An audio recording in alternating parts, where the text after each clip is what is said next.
Bonjour, comment vas-tu? Je suis tellement contente de te retrouver. Ça me fait tellement plaisir en même temps de voir mes petites sœurs partager avec moi cette si belle mission du message lumière. Mais je dois te dire que quand je saute quelques journées du message, bien que je fasse le montage, je m'ennuie de notre rencontre.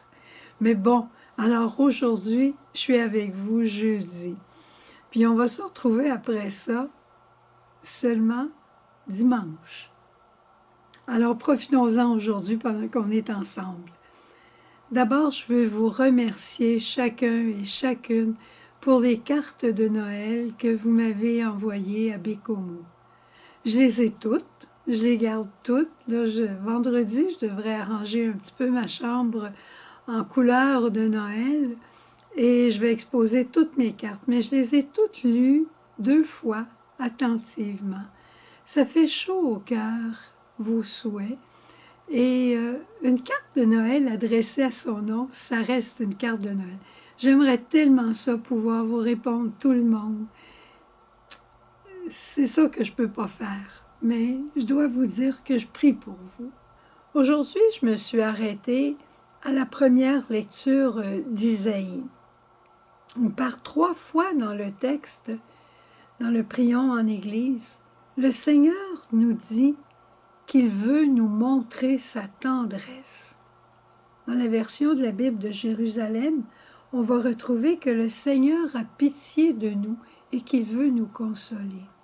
Sa pitié n'est pas une condescendance, c'est un amour fou, comme un papa et une maman voient son enfant souffrir, puis qui se trouve impuissant devant lui. Il a pitié de voir son enfant malade. Eh bien, le Seigneur a pitié de nous voir avec nos maladies, avec nos douleurs, avec ta solitude, avec toutes les croix que tu portes. Le bon Dieu a pitié de nous et il veut nous manifester sa tendresse. Et sa manière à lui de nous montrer cette pitié, cette tendresse, c'est de s'unir à nous, c'est de venir être un avec nous, s'unir à notre âme, habiter ton cœur. Peut-être que après Noël, tu seras encore seul dans ta maison. Mais tu ne seras pas seul en ton cœur parce que Jésus vient. Il vient pour habiter justement ta solitude. Elle ne disparaîtra pas complètement, mais tu ne seras pas seul. Tu ne seras pas seul à porter la croix de ta maladie. Pense à l'importance d'une présence. Je parlais justement avec un couple charmant ces jours-ci. L'épouse est malade. L'époux voudrait la guérir de tout son cœur. Il n'est pas capable. Mais que serait sa maladie si elle était sans l'époux? Ce serait insupportable pour elle. Eh bien, c'est ça pour nous. Porter notre croix, porter la douleur de nos âmes, porter la douleur de notre péché, porter notre humanité lourde. Si on n'avait pas le Seigneur avec nous, je ne sais pas comment on ferait. Et il est présent avec nous dans l'Eucharistie, dans sa parole, au sacrement du pardon, au sacrement des malades quand c'est nécessaire. Mais à Noël, d'une manière particulière, il vient se faire l'un de nous. Je pourrais te donner des exemples et des exemples, mais il n'y a rien comme l'expérience que tu vas vivre à Noël si tu sais lui demander. Et je lisais hier dans le bulletin de l'aide à l'Église en détresse un très beau passage qui dit « Nous avons du mal à nous laisser consoler par Dieu devenu enfant. » On regarde l'enfant de la crèche, puis on dit « c'est beau, c'est charmant », mais c'est lui, le tout petit, qui vient nous consoler, qui vient nous manifester la tendresse du Père, justement parce qu'il est tout petit et que nous sommes, que tu es un tout petit, que tu es une toute petite.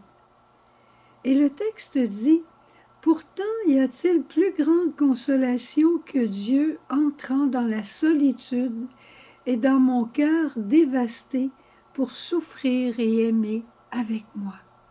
Tu te souviens, je te disais, la croix et la souffrance et la joie, ça va ensemble. La joie, c'est Jésus, c'est lui qui vient habiter notre souffrance humaine.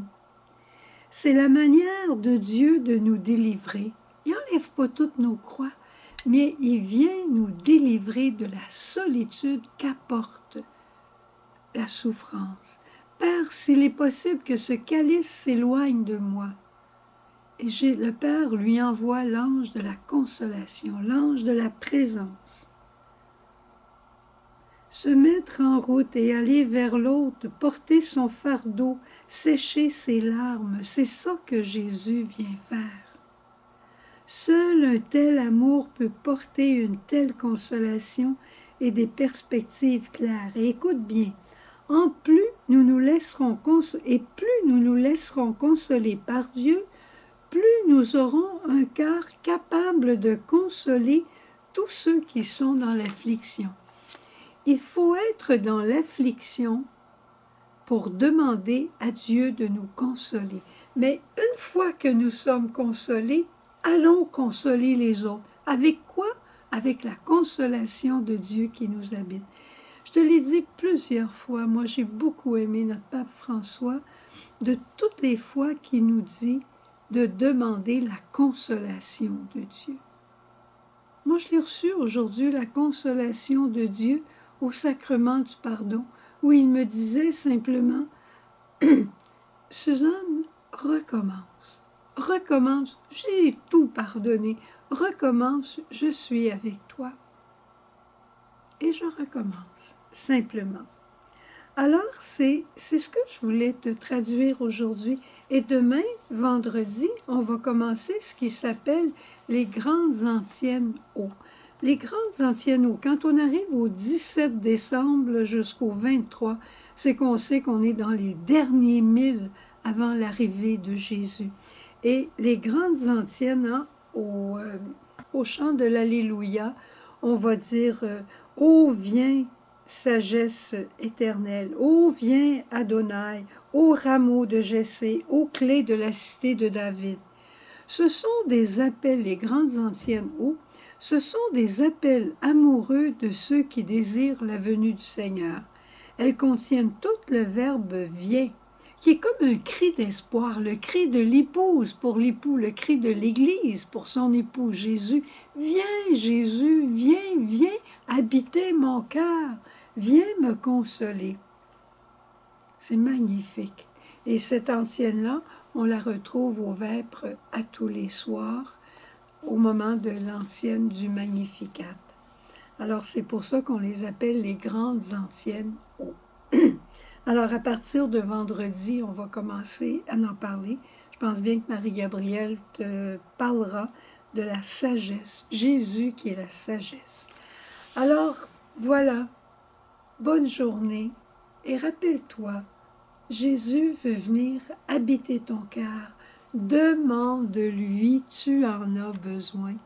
Et moi aussi, j'en ai besoin. Et encore une fois, merci pour toute votre affection manifestée à travers les cartes. Merci pour les dons aussi, mais merci pour toute votre affection dans vos belles cartes. Au revoir.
Toi l'Immaculée, revêtue de la gloire de Dieu,